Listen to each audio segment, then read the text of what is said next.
Study करेंगे। Around 20 to 30 questions हम daily देखेंगे थर्मोडायनेमिक्स के। अराउंड वी हैव, हम देखते हैं कि जितने भी पेपर्स आप देखोगे अराउंड 10% वेटेज आपका थर्मोडायनेमिक्स का होता है। बेसिक थर्मोडायनेमिक्स कंसीडर करती है थर्मोडायनेमिक्स को RAC, IC engine, power plant, HMT, इन 5 सेक्शन को मिलाकर हम थर्मोडायनेमिक्स बोलते हैं। टोटल कवर करता है around 15% of your total marks. हम बात करेंगे आज थर्मोडायनेमिक्स की। सबसे पहला क्वेश्चन देखिए आपके स्क्रीन पर है। क्या क्वेश्चन क्या कर रहा है? According to which law all perfect gases changes in volume by 1/273 of their original volume at 0 degree Celsius. For every 1 degree Celsius change in temperature when pressure remains constant. ध्यान देखिएगा, question में दे रखा है pressure constant है। ये आपका keyword हो गया, ये आपको ध्यान रखना है। चलिए ऑप्शंस देखते हैं। ऑप्शंस क्या दे रखे हैं आपके पास? पहला ऑप्शन है जूल्स लॉ। पहला ऑप्शन है आपके पास जूल्स लॉ। जूल्स लॉ क्या होता है? जूल्स लॉ क्या कहती है कि जो इंटरनल एनर्जी होती है वो फंक्शन होती है केवल किसकी? टेम्परेचर की। जूल्स लॉ क्या कहता है? Internal energy is function of temperature only. Condition क्या? कि the pressure and enthalpy will remains constant. ये हो गई आपकी joules law. Now the second option is Boyle's law. Second option क्या है? Boyle's law। क्या कहता है Boyle's law? Boyle's law कहता है कि जो टेम्परेचर कांस्टेंट पर किसी भी आइडियल गैस के लिए अगर टेम्परेचर कांस्टेंट है तब हम बात करते हैं Boyle's law की। तो क्या कहता है Boyle's law? क्या कहता है? Temperature remains constant. That means ये कहता है कि अगर PV इक्वल्स टू MRT की बात करें, टेम्परेचर कांस्टेंट है तो हम क्या कहेंगे? PV equals to constant. That means P inversely proportional to V। ये हो गई आपकी क्या? Boyle's law. थर्ड ऑप्शन देखते हैं हमारे पास है क्या? गे-लुसाक्स लॉ। थर्ड ऑप्शन है आपके पास गे-लुसाक्स लॉ। देखिए ध्यान दीजिएगा, ऑप्शंस को देखिए, आंसर तो हम दे लेंगे, आंसर कोई बड़ी बात नहीं है। आंसर देखिए, ऑप्शन देखिए गे-लुसाक्स लॉ। गे-लुसाक्स लॉ क्या कहता है? Constant volume process. Gay Lussac's law क्या कहता है? Constant volume process. Constant volume process पे बात करें अगर तो आइडियल गैस इक्वेशन क्या कहती है? PV equals to MRT। अगर वॉल्यूम कांस्टेंट है, MR कांस्टेंट होता है, यानी P directly proportional to T। ये क्या हो गया आपका? Gay Lussac's law. Now last option, last option देखिए क्या दे रखा है? Charles law. चार्ल्स लॉ क्या कहता है? चार्ल्स लॉ कहता है, क्वेश्चन में देखिए, क्वेश्चन में गिवन है, चार्ल्स लॉ कहता है प्रेशर रिमेन्स कांस्टेंट। जब प्रोसेस का कांस्टेंट प्रेशर पे होगा तो हम बोलेंगे Charles law. That means option कौन सा करेक्ट हो गया? D option. इस तरीके से अपन को स्टडी करनी है। एक एक ऑप्शन को हमें देखना है, गलत करते हुए चलना है, ऑप्शंस को रॉन्ग प्रूफ करना है हमें। चारों ऑप्शंस क्लियर है। चलिए नेक्स्ट क्वेश्चन आपके स्क्रीन पर है। नेक्स्ट क्वेश्चन क्या कहता है? Zeroth law of thermodynamics defines. Zeroth law of thermodynamics क्या कहती है? देखिए थर्मोडायनेमिक्स की बेसिकली 3 लॉज हैं अपने पास, जीरोथ लॉ, फर्स्ट लॉ और सेकेंड लॉ। क्या कहती है जीरोथ लॉ? देखिए 3 लॉ है अपने पास थर्मोडायनेमिक्स के। ध्यान दीजिएगा, थर्मोडायनेमिक्स के अपने पास 3 लॉज हैं। पहला है जीरोथ लॉ, फर्स्ट लॉ और आपका सेकेंड लॉ। क्या कहता है? जीरोथ लॉ डील्स करती है टेम्परेचर पर। ये डील करता है टेम्परेचर के बारे में, बताता है कॉन्सेप्ट ऑफ टेम्परेचर। ये क्या कहता है कि अगर कोई एक बॉडी किसी दूसरे बॉडी के साथ थर्मल इक्विलिब्रियम में है और बॉडी भी तीसरे बॉडी सी के साथ थर्मल इक्विलिब्रियम में है तो ये दोनों बॉडीज भी थर्मल इक्विलिब्रियम में होंगी। यही बात यहाँ पर हम जीरोथ लॉ से देखते हैं। तो जीरोथ लॉ बेसिकली क्या डील करता है? टेम्परेचर से। Now first law, first law बताता है क्वांटिटी, इसे बोलते हैं क्वांटिटी। ये क्या बताता है? जो नेट वर्क ट्रांसफर होगा वो नेट हीट ट्रांसफर, जो नेट हीट ट्रांसफर होगा नेट वर्क ट्रांसफर के बराबर होता है। That means first law of thermodynamics कहती है summation Q equal to summation W। ध्यान रखिएगा, फर्स्ट लॉ ऑफ थर्मोडायनेमिक्स ये टेम्परेचर बताता है कि टेम्परेचर है, ये बताता है कितना है। Now the second law, second law कहलाती है डायरेक्शनल लॉ या फिर क्वालिटेटिव लॉ। क्या कहती है सेकंड लॉ? सेकंड लॉ बताती है डायरेक्शन कि जो टेम्परेचर का फ्लो होगा वो कहां पर से कहां पर होगा। तो जीरो लॉ ने क्या बताया? टेम्परेचर क्या है। फर्स्ट लॉ बताता है टेम्परेचर कितना है, सेकंड लॉ बताता है टेम्परेचर का फ्लो किधर हो रहा है। तो देखिए आपके क्वेश्चन में दे रखा है, क्वेश्चन दिया है zeroth law of thermodynamics defines, तो आंसर क्या होता है? क्या डिफाइन कर रहा है? टेम्परेचर को डिफाइन करता है। Zeroth law of thermodynamics defines temperature. Clear है? बेसिकली हमारे थर्ड लॉ, तीनों लॉस क्लियर होंगे। चलिए नेक्स्ट क्वेश्चन देखिए, आपकी स्क्रीन पर है। नेक्स्ट क्वेश्चन है the term NTP stands for, ये तो याद करना है, इसमें कोई कॉन्सेप्ट नहीं है। आंसर क्या हो जाएगा? Normal temperature and pressure. Next question is mixture of ice and water forms. Mixture of ice and water, देखिए ऑप्शन देखते हैं, ऑप्शन से लेके चलिए। ऑप्शन दे रखे हैं आपके पास close system, open system, isolated system और हेट्रोजीनियस सिस्टम। तो पहले तो इन चारों सिस्टम के बारे में समझते हैं, चार सिस्टम है क्या। देखिए पहला ऑप्शन दे रखा है क्लोज सिस्टम। देखिए सिस्टम को हम डिफाइन करते हैं, सिस्टम का मतलब होता है जिसके बारे में हम एनालिसिस कर रहे हैं। The concern region is called system. जिसके बारे में बात चल रही है उसे हम बोलते हैं सिस्टम। तो क्लोज सिस्टम क्या हो गया? क्लोज सिस्टम वो सिस्टम जिसमें कि मास ट्रांसफर और एनर्जी ट्रांसफर जिसमें क्लोज सिस्टम वो जिसमें केवल और केवल एनर्जी ट्रांसफर होती है, मास का ट्रांसफर नहीं हो रहा है। बेसिकली सिस्टम को हम क्लासिफाई करते हैं मास ट्रांसफर और एनर्जी ट्रांसफर के बेसिस पर। अगर हम बोल रहे हैं क्लोज सिस्टम, अगर हम बोलते हैं क्लोज सिस्टम, तो क्लोज सिस्टम दैट मीन्स जिसमें मास ट्रांसफर नहीं हो, केवल क्या हो? एनर्जी ट्रांसफर हो रही है, उसे बोलेंगे क्लोज सिस्टम। नेक्स्ट आपके पास है ओपन सिस्टम। ओपन सिस्टम वो जिसमें कि मास ट्रांसफर भी हो जाए, एनर्जी ट्रांसफर भी हो जाए, उसे बोलते हैं ओपन सिस्टम। थर्ड ऑप्शन आपके पास है क्या है? Isolated system. तो आइसोलेटेड सिस्टम क्या हो गया? आइसोलेटेड सिस्टम वो जिसमें मास ट्रांसफर भी नहीं हो और एनर्जी ट्रांसफर भी नहीं हो, उसे बोल देते हैं हम क्या? Isolated system. Now the next is fourth option heterogeneous system. Basically the mixture of ice and water is heterogeneous. Heterogeneous that means वो मिक्सचर जिसमें कि दो डिफरेंट सिस्टम्स को, दो डिफरेंट क्वालिटी ऑफ सिस्टम्स को हम मिक्स करें, उसे बोलते हैं हेट्रोजीनियस सिस्टम। आइस और वाटर का कॉन्फ़िगरेशन से डिफरेंट है, हम उन्हें बात करते हैं, उसे बात करेंगे हम हेट्रोजीनियस सिस्टम में। क्लियर है? होपफुली चार ऑप्शंस क्लियर होंगे। नेक्स्ट क्वेश्चन देखिए आपकी स्क्रीन पर है।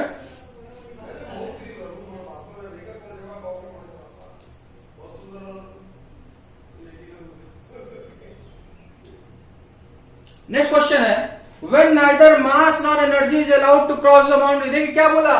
ना तो मास ट्रांसफर हो और ना ही एनर्जी ट्रांसफर होता है, देन सिस्टम कैसा होगा? सिंपल सी बात है, आइसोलेटेड सिस्टम। आंसर क्या हो जाएगा? आइसोलेटेड। ना ही मास ट्रांसफर हो, ना ही एनर्जी। एग्जाम्पल क्या होगा आइसोलेटेड सिस्टम का? यूनिवर्स। यूनिवर्स के बाहर हम नहीं जा सकते, जो भी कुछ है यूनिवर्स के अंदर। लेकिन चूंकि हमें एग्जाम देना है, तो एग्जाम का हमारे पास आंसर आ जाएगा थर्मस फ्लास्क। आंसर क्या हो जाएगा? आइसोलेटेड सिस्टम जिसमें ना तो मास ट्रांसफर होगा ना ही एनर्जी ट्रांसफर होगा। नेक्स्ट क्वेश्चन आपके पास है, कह रहा है in case of Boyle's law. Boyle's law क्या होता है? बॉयल्स लॉ अभी देखा, temperature constant. In case of Boyle's law if pressure increases by 1%, क्या बोला? अगर प्रेशर 1% बढ़ा दें, अगर प्रेशर 1% बढ़ा दें तो कितना हो जाएगा? 1 बढ़ा दें, दैट मीन्स 101 हो गया, 101.01 हो गया। 1% बढ़ने का मतलब 1.01 या फिर हम बोलते हैं 101/100 हो गया। The percentage decrease in volume, तो वॉल्यूम में कितना चेंज हुआ? बेसिकली अगर देखा जाए तो कांस्टेंट बॉयल्स लॉ में कांस्टेंट टेम्परेचर पर, ध्यान दीजिएगा बॉयल्स लॉ की हम बात कर रहे हैं, हम बात कर रहे हैं बॉयल्स लॉ की। क्वेश्चन बहुत अच्छा है, ध्यान दीजिए। बॉयल्स लॉ की बात कर रहे हैं। बॉयल्स लॉ मतलब क्या? Temperature constant, temperature constant that means P inversely proportional to V। That means अगर P बढ़ाएंगे तो V घटेगा, जितना P बढ़ा रहे उसी प्रोपोर्शन में V घटेगा। क्वेश्चन में कह रहा है प्रेशर हमने 1% बढ़ाया, क्वेश्चन में क्या बोला, pressure increases by 1%, that means जो पी डैश है वो 1% बढ़ रहा है, दैट मीन्स कितना हो जा रहा है 101/100।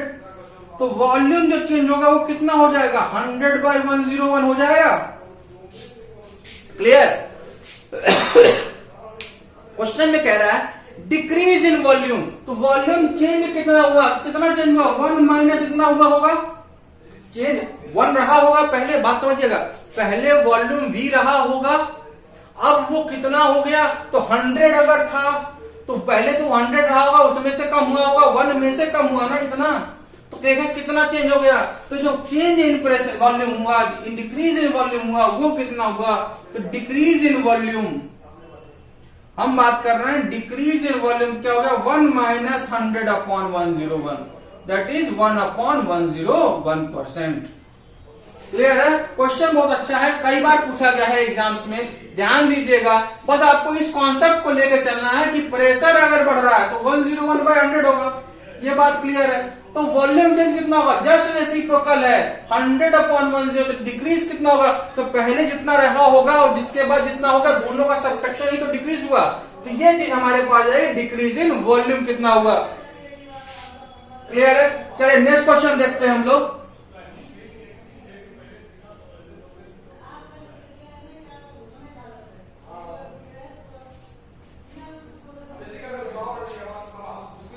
नेक्स्ट क्वेश्चन देखिए, which of the following is an extensive property, कौन सी एक्सटेंसिव प्रॉपर्टी। देखिए प्रॉपर्टी बेसिकली हम बात करते हैं, प्रॉपर्टी दो तरह की होती है, एक होती इंटेंसिव प्रॉपर्टी, दूसरी होती एक्सटेंसिव प्रॉपर्टी। प्रॉपर्टी को अगर हम क्लासिफाई करें,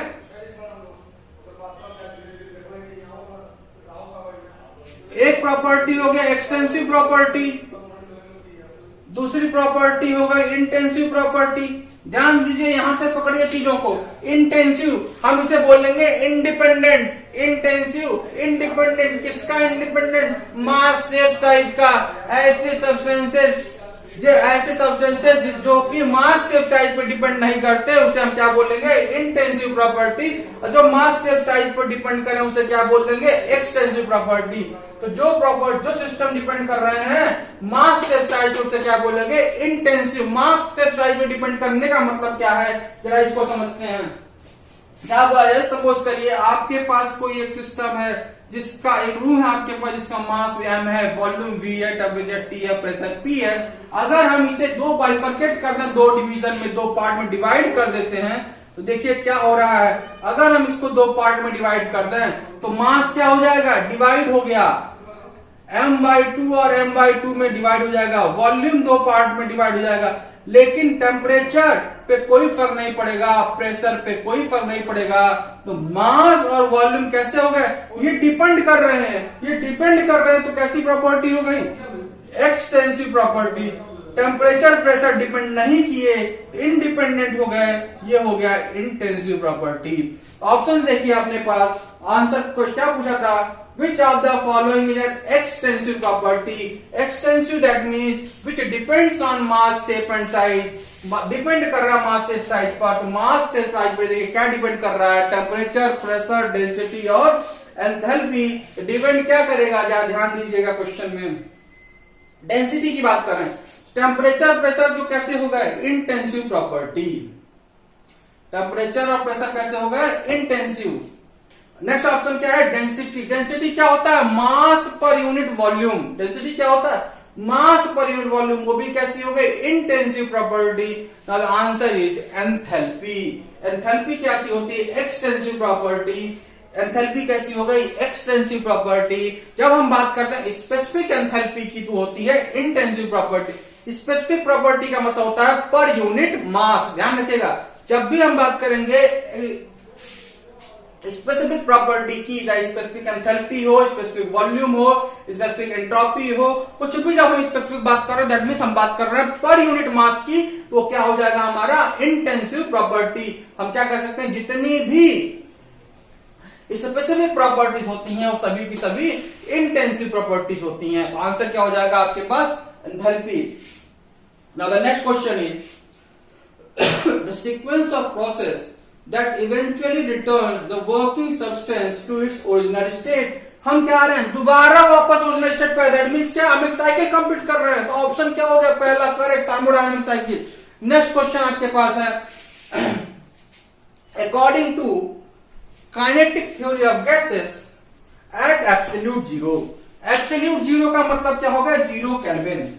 एब्सोल्यूट जीरो का मतलब क्या होगा, जीरो केल्विन पे हम बात कर रहे हैं। और हमारी जो काइनेटिक एनर्जी होती है वो टेम्परेचर पे कैसे डिपेंड करती है, डायरेक्टली प्रोपोर्शन होती है। जो हमारी काइनेटिक एनर्जी ऑफ गैस होती है वो कैसी हो, क्या होती है, 3/2 kT।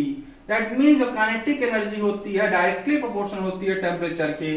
टेम्परेचर कौन सा है, एब्सोल्यूट टेम्परेचर की बात हो रही है। अगर एब्सोल्यूट टेम्परेचर जीरो है that means kinetic energy will be zero. Answer क्या हो जाएगा, zero. Second option. Now the next question is 11th question. According to Gay Lussac's law for perfect gases the absolute pressure of given mass varies directly as. अभी बात किया था हम लोगों ने गैल्यूसियस लॉ, दैट मीन्स हम बात कर रहे थे क्या, volume remains constant. Gay Lussac's law, volume remains constant. अभी हम लोगों ने तीनों बात की थी, Charles law constant pressure, Boyle's law constant temperature, Gay Lussac's law constant temperature volume. ध्यान रखेंगे। नेक्स्ट क्वेश्चन आपके पास, 3 state of matter are distinguished with respect to molecules by. किसके बेसिस पर हम 3 स्टेट्स को डिपेंड करते हैं, ध्यान रखिए, कैरेक्टर ऑफ मोशन को। दैट मीन्स यूनिडायरेक्शनल है, 2 डायमेंशनल या 3 डायमेंशनल मोशन। जिस हिसाब से मोशन है कैरेक्टर ऑफ मोशन के बेसिस पर हम डिफाइन करते हैं। 13 क्वेश्चन, डिफिनीशन है, क्लियरली डिफिनीशन दे रखा है एवोगैड्रो लॉ का। ध्यान रखिएगा, हम क्या कहते हैं, एवोगैड्रो लॉ, ध्यान रखिए, डिफिनीशन ही लिखा हुआ है, क्वेश्चन में ही डिफिनीशन लिखा है। एवोगैड्रो लॉ क्या कहता है, equal volume of all gases at same temperature and pressure contain equal number of molecule. That means अगर हम इक्वल प्रेशर टेम्परेचर पर इक्वल वॉल्यूम ऑफ गैसेस लेते हैं किसी फ्लास्क में, तो हम देखेंगे जो नंबर ऑफ मॉलिक्यूल्स होंगे वो क्या होंगे, सेम होंगे। यही कहती है हमारी एवोगैड्रो लॉ। क्लियर है ना। नेक्स्ट क्वेश्चन देखिए,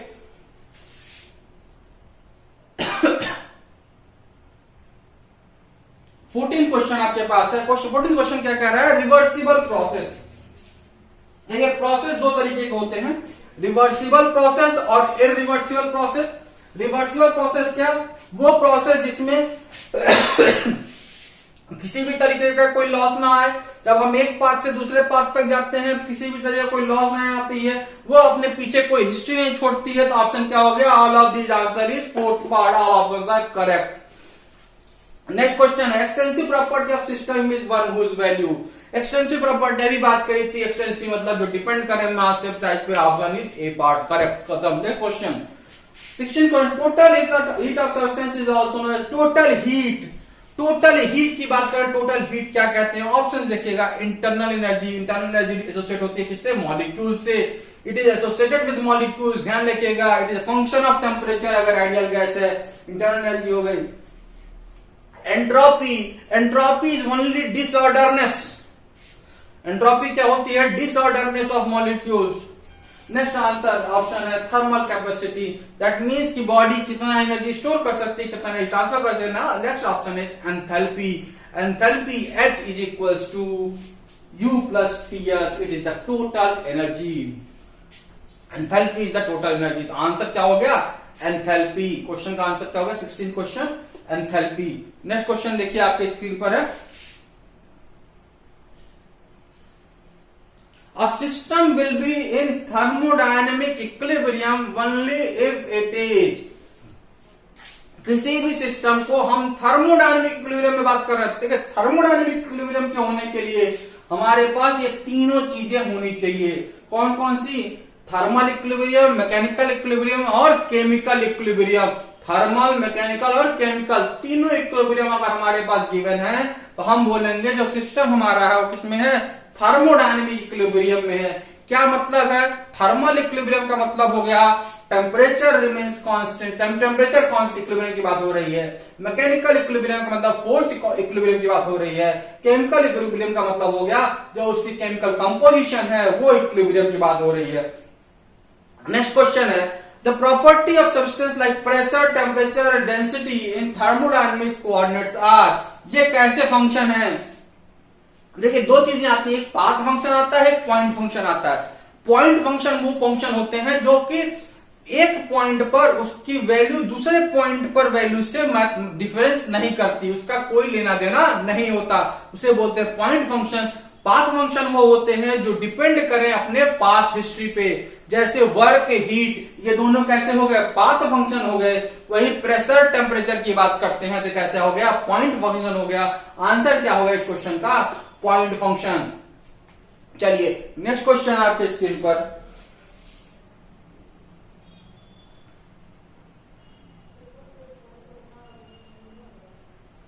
which of the following is expected to have highest thermal conductivity? Answer is solid ice. Next question देखिए,